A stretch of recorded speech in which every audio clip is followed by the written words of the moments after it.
Welcome everyone. My name is Megan Brotherton from the Australian Safe Communities Foundation, and along with Tanya Peters from Safe Communities Foundation New Zealand, we're your hosts for this webinar. Before we start, just a couple of housekeeping matters. We've got two presentations today. The first will be a brief update on the Safety 2016 conference. The second presentation from Carolyn Fowler will be around 20 minutes. We'll also have time for a couple of questions after each of the presentations. Each of the participants has access to the GoToWebinar control panel. Please familiarise yourself with its features. If you're having any problems, please send a message to the organisers via the control panel and we'll endeavour to resolve the issue. If you would like to ask a question during the presentations, please type your question in the question area on the control panel, or if you have a microphone, you may wish to put your hand up. To put your hand up, please click the yellow hand on your control panel.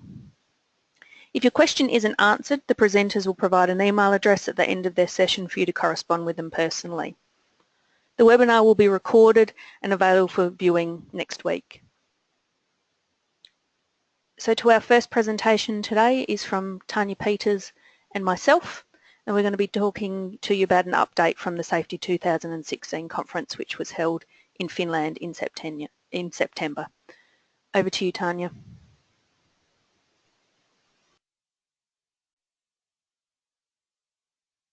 Thanks for that, Megan. Can you see the screen? Yes. I'm assuming that yes. Yeah.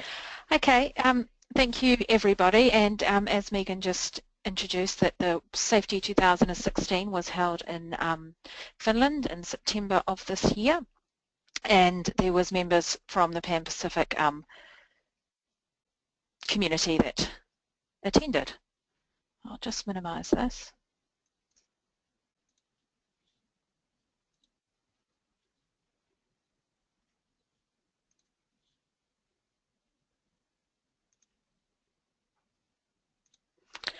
Okay, there was approximately 1,100 participants coming from 120 different countries. Obviously, given that it was in the Northern Hemisphere, most of those attending were from Europe and the United States, although there was a large contingent of researchers from Australia. One of the key outcomes from the conference was the Tampere Declaration, and the key factor that came out of it for safe communities was the need to continue to build strong community capacity. Those people who were interested in reading the whole declaration, we sent out a newsletter in October that is available for all of you to read the complete declaration.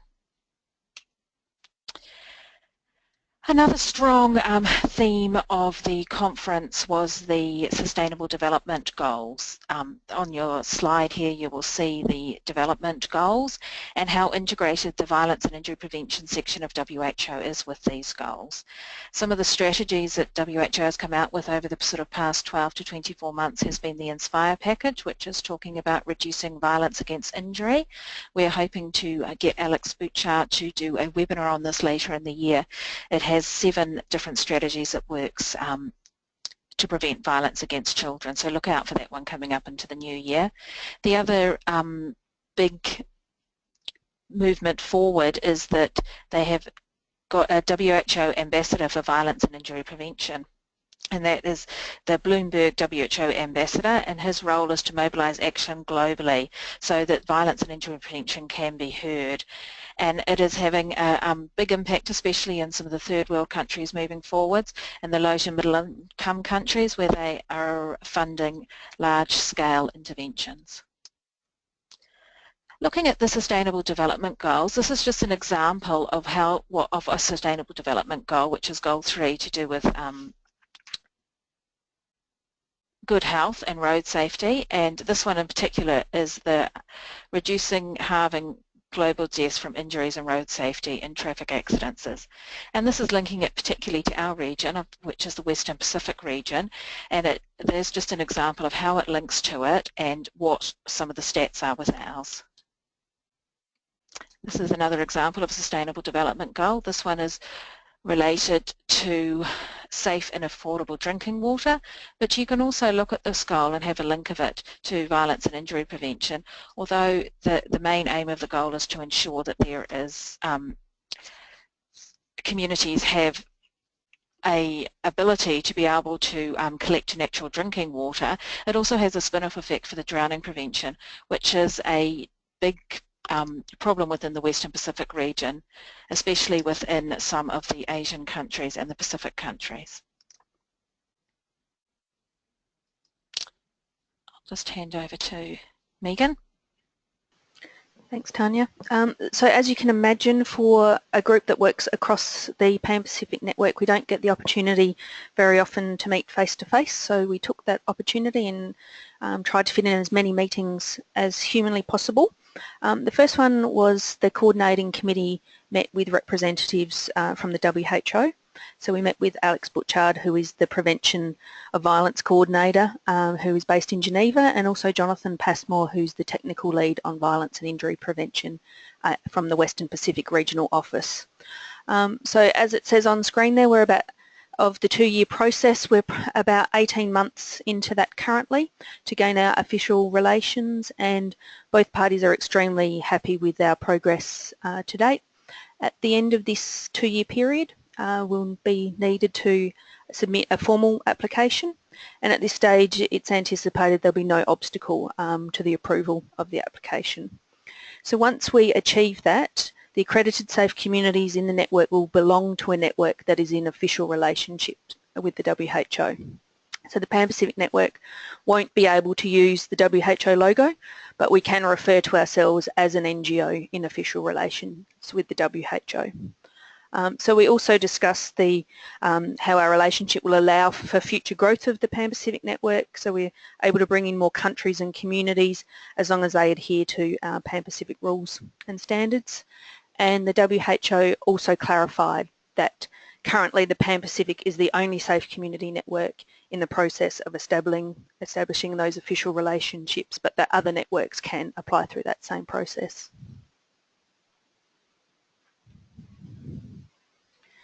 So on to our next meeting was an actual meeting of the people who were there representing different groups within the Pan-Pacific Network.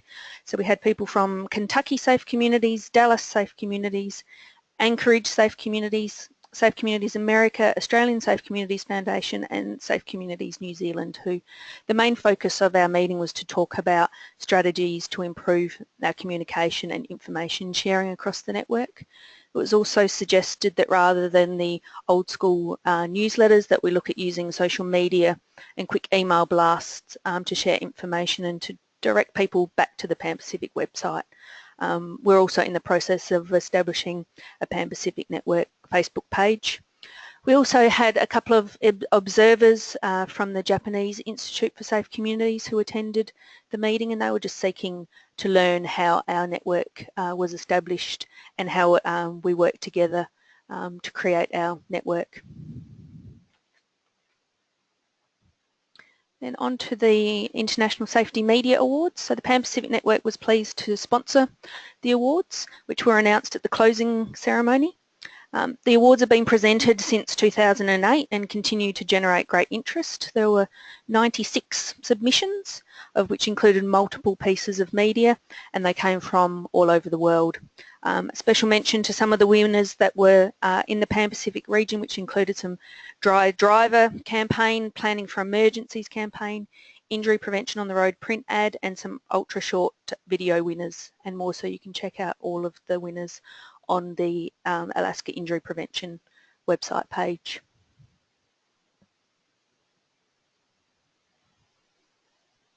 Thank you, Megan. Within the international conference, we also had a meeting with the Western Pacific Regional Office of the WHO.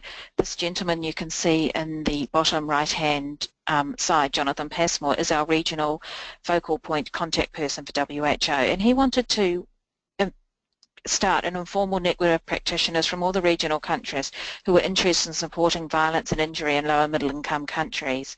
That was an open meeting as part of the conference agenda, and I would encourage anyone who's listening today who would like to be part of that informal network, who feels they have something to share, whether it's at the program level or the research level, to just make contact with either Megan or myself so we can add your details to that group of people. You'll see up there is a regional action plan for violence and injury prevention in the Western Pacific. Some of you would have seen this plan before, and it talks about detailed action that from a country level right down to a community level to try and get some activities as well as some policies happening towards violence and injury prevention. This is a couple of presentations that we attended as a pre-workshops to the main conference with some different ideas in terms of injury prevention. I won't read out all the information that's on the screen there, but there's just a couple of articles that you may be interested in reading and having a look about as the thoughts. This idea of injury prevention as a byproduct, and it's talking about some of the way that you frame things and how you put your programs together. So for example, instead of talking about older people's falls prevention, to change it and talking about a program that looks at independent active lifestyles.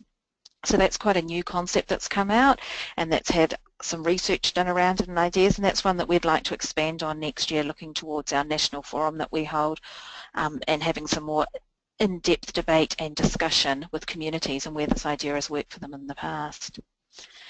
Another presentation that was also done by Rod McClure, who is actually a New Zealander by birth but did his research in Australia and now lives in the United States, so a truly global Pan-Pacific person, was this idea about a systems approach and how you achieve that in terms of structural change, which is quite interesting moving forward for the Safe Communities movement. And they want to look at some of our communities and how we work and the way we put programs together to try and build the evidence in this area of work, and as some research. So watch this space moving forward. Some of you may get contacted to try and help out with this stuff, and that's the article there if any of you are interested in reading further about the approach that they're looking at. Some of you may have, who have been to previous concerts, heard Eric Cain, who also works in the United States, and mainly in the area of suicide prevention, talking about his collaborative community prevention. If you Google his name or contact Megan or I, we can give you further details. He has a website and things available, but he had some really interesting ideas and thoughts about how about chasing evidence and certainty, and the more and more you randomise control trials for programs, the less it takes away from the reality of the situation that you're delivering programs. So for those of you that are interested in that sort of idea and things, I ask you to have a look at Eric and some of his work and see, and we're hoping also to do a webinar with him in the new year in 2017. Now I'd like to hand over to Carolyn, who is one of the presenters that we heard in Finland, who has agreed to come on and share with you her work that we thought would be interesting for you all to listen to and get an idea of some of the other things that can occur.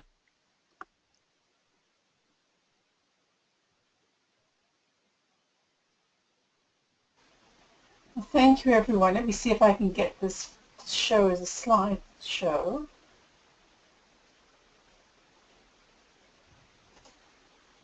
There we are. Can everybody see now?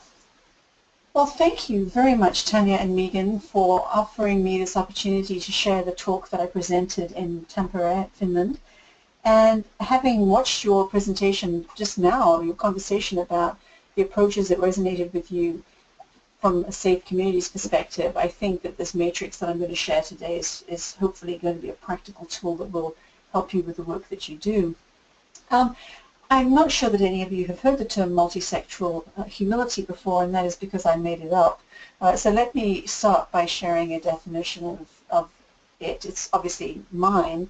But for me, multisexual humility is a commitment to an others-focused inquiry and learning process. It requires willingness to accept that multiple sectors and stakeholders influence any situation we hope to change, our willingness to question assumptions, discover our cognitive and emotional blind spots, to ask the right questions of the right people at the right time, and to listen with humility to what we learn from their answers.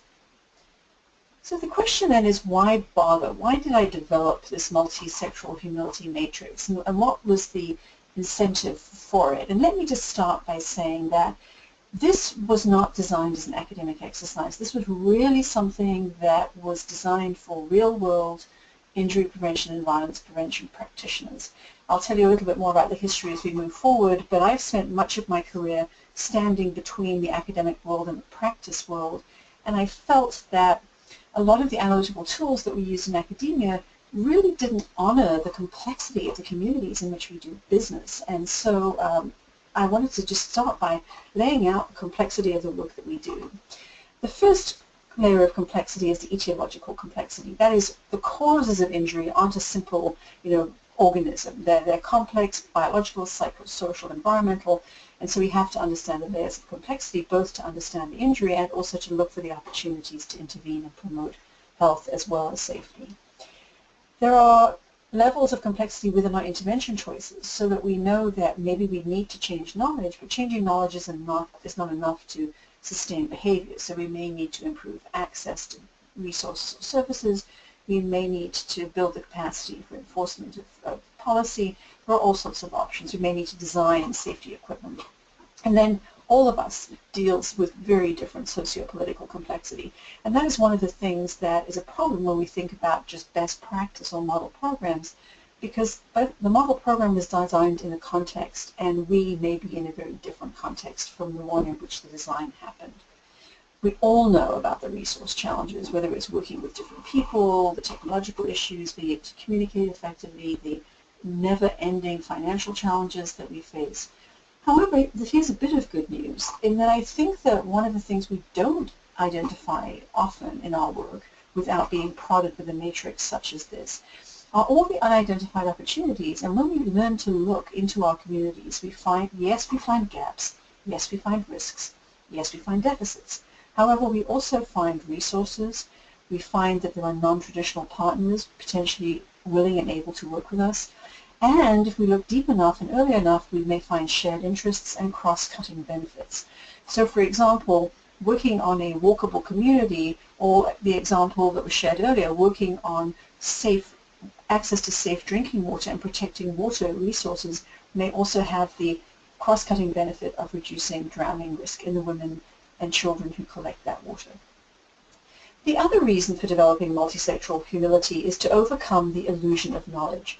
Daniel Burston was the Librarian of Congress in the USA, and he said that the greatest obstacle to discovery is not ignorance, it is the illusion of knowledge. In other words, if I think that I know, why would I bother to reach out and ask questions and try and find out what's really going on? And so I think that the reason to learn to use this matrix is to get very comfortable saying, we probably don't yet know what we don't know. It's not an admission of weakness, it's an admission of opportunity. If I don't know what I don't know, I can't learn. Committing to finding out what those gaps are allows me to begin the process of discovering the answers and the potential opportunities in my community.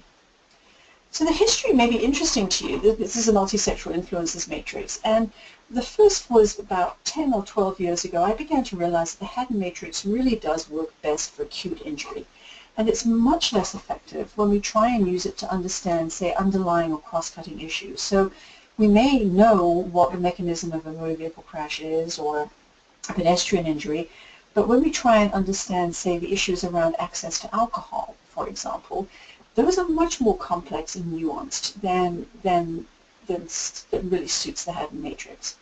And then when I was teaching students in the United States Indian Health Services Injury Epidemiology Fellowship Program, several of them shared their challenges in addressing injuries when multiple sectors or multiple stakeholders were involved. So, for example, the one that really got me on the path to developing this matrix was a student who was trying to address pedestrian injury in an area of road in Arizona, I believe it was, and part of the road was owned by the nation, the Indian nation itself. Part of it was owned by the state, and part of it was federal. It was protected, and so it was very complicated to get data because different people owned different pieces of the data, and different people had different mandates for intervention in certain areas. So I developed it initially with the Indian Health Service students, and then I've refined it over 10 or 11 years with students in graduate injury and violence prevention courses at Johns Hopkins School of Public Health, at our Summer Institute, our Injury Prevention Institute. I use it in a problem solving in public health course. I've used it for scenario development in a master's level nursing leadership course. We've used it in a public health leadership certificate program that was not exclusive to injury, and we've used it in various injury and violence prevention workshops throughout the country and in fact now internationally. So let me introduce you to the components. It'll feel a little overwhelming for a minute or two, and then I'm going to walk you step by step through how we use it. Like the Haddon matrix, it has three phases: a historical phase, a current or status quo phase, and then a future phase.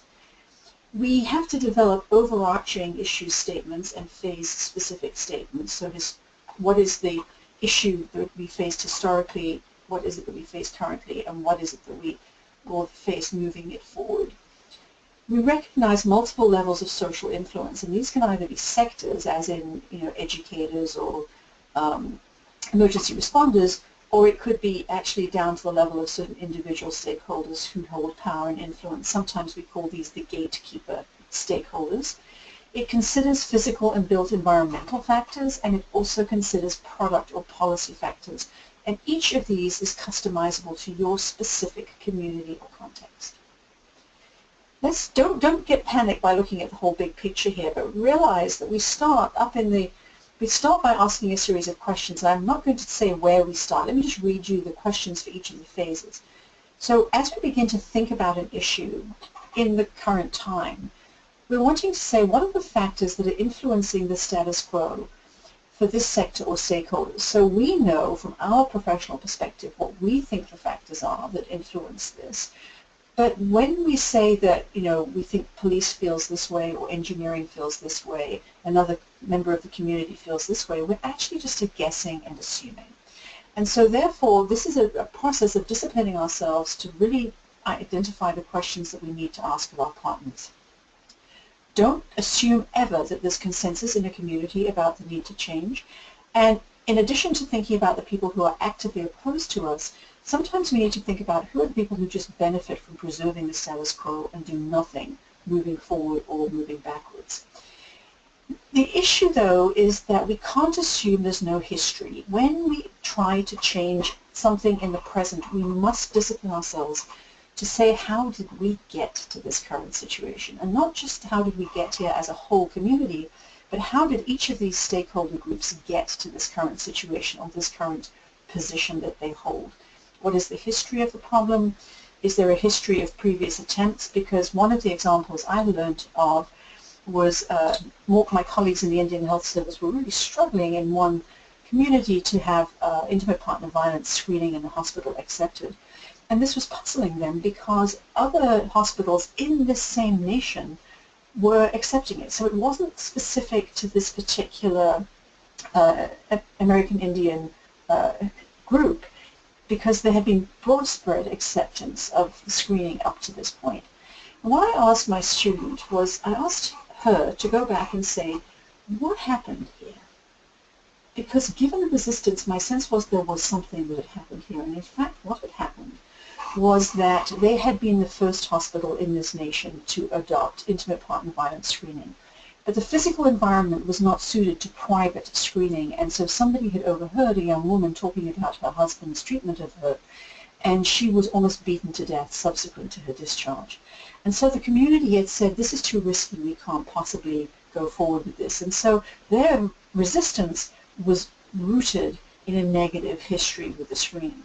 Ultimately, we were able to move it forward through identifying a key stakeholder.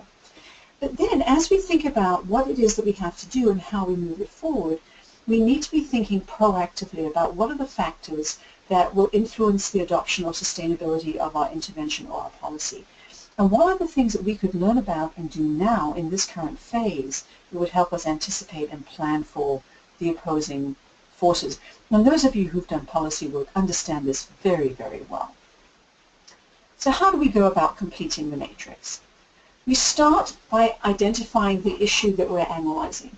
So it's not going to be as broad as the fact that, say, we have distracted driving. It could be, but we may even know very specifically that there are certain times or situations in which people are distracted. There are certain age groups in which they're distracted. It could be an issue with access to alcohol that people have in our community. And so we state the general issue that we're analyzing. We're not calling it a problem here because we don't actually know what the real problems are yet. This is the issue that we're addressing. So then in the current phase, we're going to say, well, what is the issue? So we say that currently we know, for example, that youth have very easy access to alcohol in our community, despite the fact that we have some restrictions on young children, young teenagers having access to alcohol. Well, historically, was that the case? Do they have easier access now, or has this been a long-standing process of having access?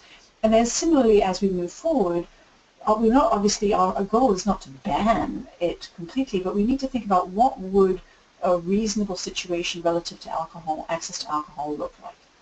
Before we can begin to ask any questions, though, we need to say, who are the players? So we first state the issue because the players in the story, the sectors or the stakeholders, are relative to this issue. So if we're talking about youth access to alcohol, say, in my community, then we would say, well, who are the people who influence, who are the stakeholders here? So obviously the youth themselves, but maybe the people who distribute alcohol, people who license alcohol outlets, maybe the colleges or schools, the people who enforce alcohol. So we really need to think about who are the people who are going to be players. Imagine you're actually setting up to develop a movie or a TV show about this issue in your community. Who are the people you put in the cast list who would show up as you told this story? Now, we have 5 here simply for convenience, but very often in communities we'll be looking at 16 or 20 stakeholders that we identify in a community.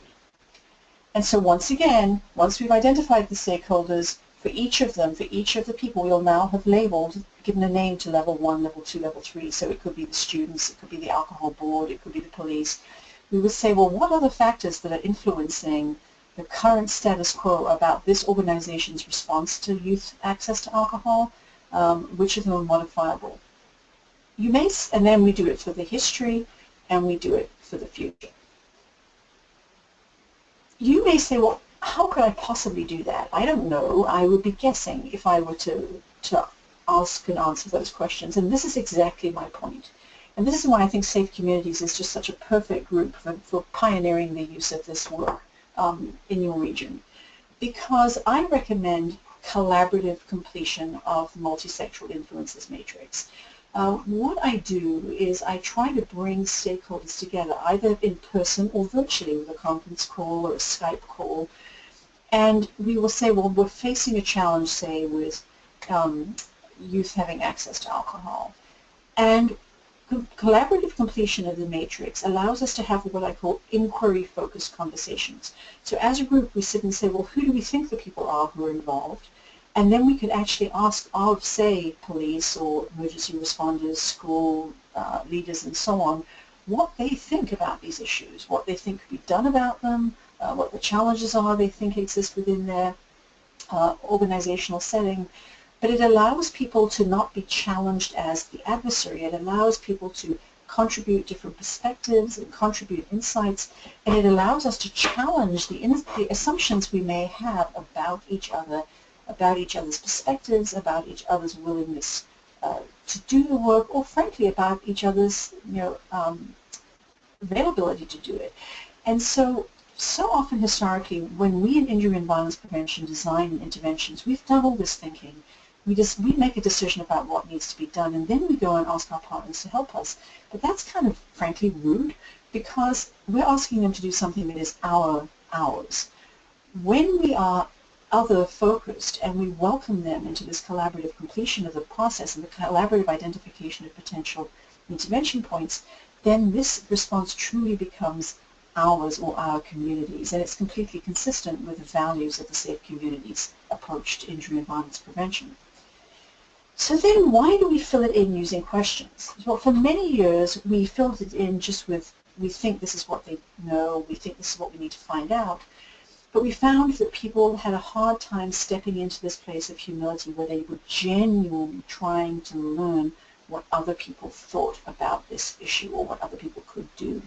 And one of my students about 3 years ago said, you know, if we were actually to fill in the matrix with questions, the questions that I have, say for law enforcement, or questions I have for the traffic engineers, it would lower the likelihood that I would be making assumptions-based statements like law enforcement believes X, the traffic engineers won't help do that, they don't understand our world, it's always been this way. And whenever we make a statement like that, this is actually, it's not a fact.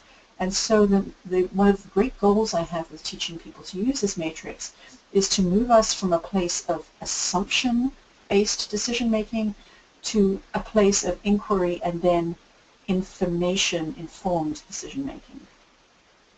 And then the rationale for including assets-focused questions, people, this is the aspect of the matrix with which people struggle the most. Because people are very comfortable, myself included, in identifying risks and deficits and barriers and things that people can't do or won't do. And over the years, I've noticed that most of the questions that get placed in the matrix start out by being the negative ones. What's missing, what can't we do, what hasn't happened before, and so on. The greatest opportunity for us is to discipline ourselves to also include assets-focused questions. Now, this is difficult because our brain is designed to have us notice risk and deficit. So, in order to be able to very skillfully look at the assets-focused question, it's something we need to practice.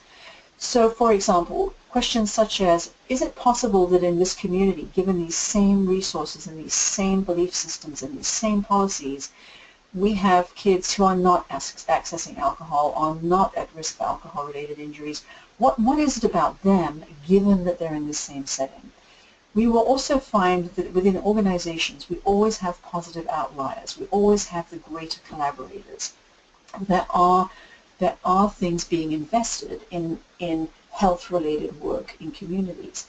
And it may not be immediately apparent that this is relevant to us. We may not see it as a public health skill or a public health asset. But the fact is that, you know, for example, when we have access to an asset such as the wisdom of our elders, the access to the history of this situation in our community, this is a great gift to us that we should honor and leverage. And so we need to recognize that typically the negative, when we don't look for assets, we tend to really then elevate our attempt at looking at deficits and barrier-focused interventions, so reducing risk, preventing illness, preventing injury. When we increase our focus on assets and opportunities, then we're going to switch much more to a wellness paradigm where we're looking at safety promotion and wellness promotion in our communities.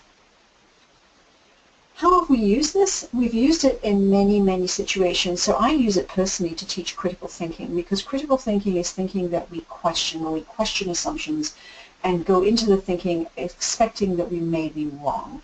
And that's okay. It's not okay to remain wrong, but it's important to believe that it's important to recognize when we're wrong. It definitely supports collaborative problem analysis and solution finding, and we've used it in projects in many phases. So early on in a pre-assessment or pre-formative phase of a program where we really don't know yet what's going on, we haven't made any decisions about, we don't even really know what the exact problem is or what the exact resources are. So very much in an assessment phase, figuring out who to ask, what the questions to ask, who we should be asking, what sort of data we should be collecting, who would be key stakeholders, and so on. So I've had many students work on this area. I've also had people use it to think through the formative or developmental phase of the new intervention, where they actually do know what the issues are, but they're now having to come up with some intervention decision-making or some policy, some strategic decision-making. I've had several students use it to think through the replication of an existing evidence-based program or policy. So this is translation. So, for example, they know it's worked in community A, and now they want to move it to community X, and community X looks very different from community A. And so what they will do is they'll look at who do we know was involved in the initial program in community A, and who are the comparable stakeholders in our community and Community X, and do we have additional people we need to consider? We've used it for quality improvement, both ongoing, so I had a student who was involved in sexually transmitted infection risk reduction, and she realized that they did not have a robust way of actually monitoring or evaluating the program, and so she used it to look for the opportunities with stakeholders and partners to do quality improvement. I had a student work internationally to review a program that had worked pretty well, but they had continued to have some implementation challenges. It was during the response to the Haiti disaster. And what she found doing the retrospective analysis for her agency was that there were 2 or 3 key stakeholders who had been left out of the implementation team. And so she was able to redesign the implementation team moving forward. And then we've also used it for evaluability assessment, which is to say, what pieces of this are evaluable, what are the key steps that need to be evaluated, and also thinking about logic modeling in terms of what are the resources coming in, what are the activities that need to be done. So there's a wide range of applications of this model if we choose to apply it. But at its heart, it's really not about boxes and checking boxes and filling up boxes. It's really about creating space for discovery. Because when I think I know, or when I don't have time to commit to finding out what I don't know, there is no space for me to discover what exists in my community and what incredible resources and wisdom exist in my community and the people of my community. And so therefore, I hope that you will give it a try, don't overthink it, brainstorm it, enjoy it, and recognize that humility is perhaps the greatest opportunity that we don't exploit nearly often enough. So thank you for spending some time with me, and I would be delighted to answer any questions either now or by email.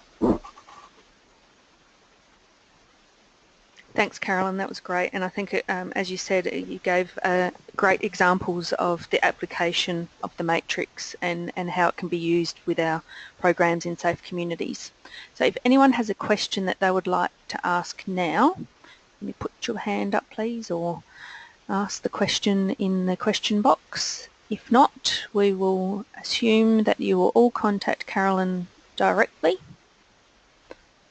I can't see the hands flashing up at the moment. Maybe we can wait to think about a question. Sure. We can give a wait. Does anyone have anything that they would like to ask of Carolyn? Any other examples that she may have? I think she covered many of them. But is there anything else that people would like to know about using the matrix, accessing resources?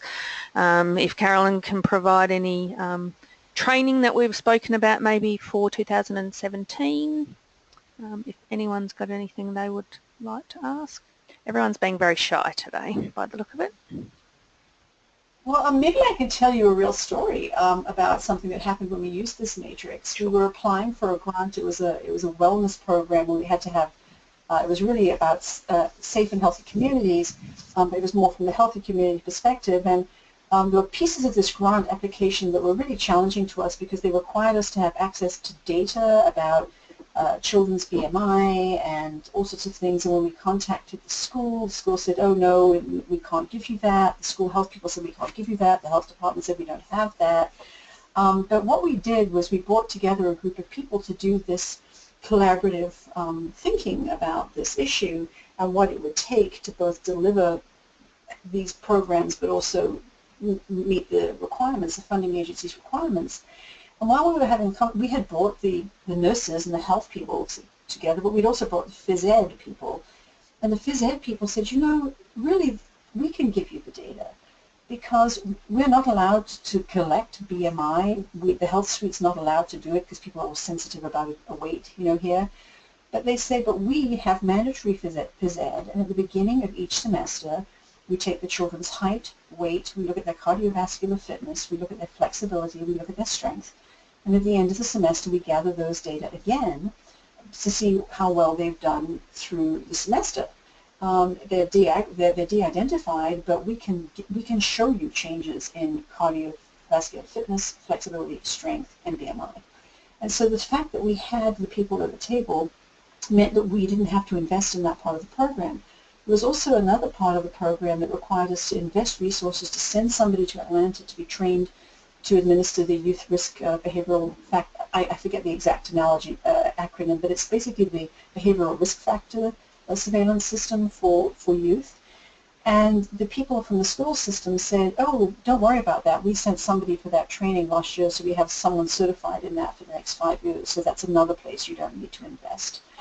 And then finally, Rec and Parks turned around and said, well, we've already banned sodas, and we've already got rid of this, and we only have water available.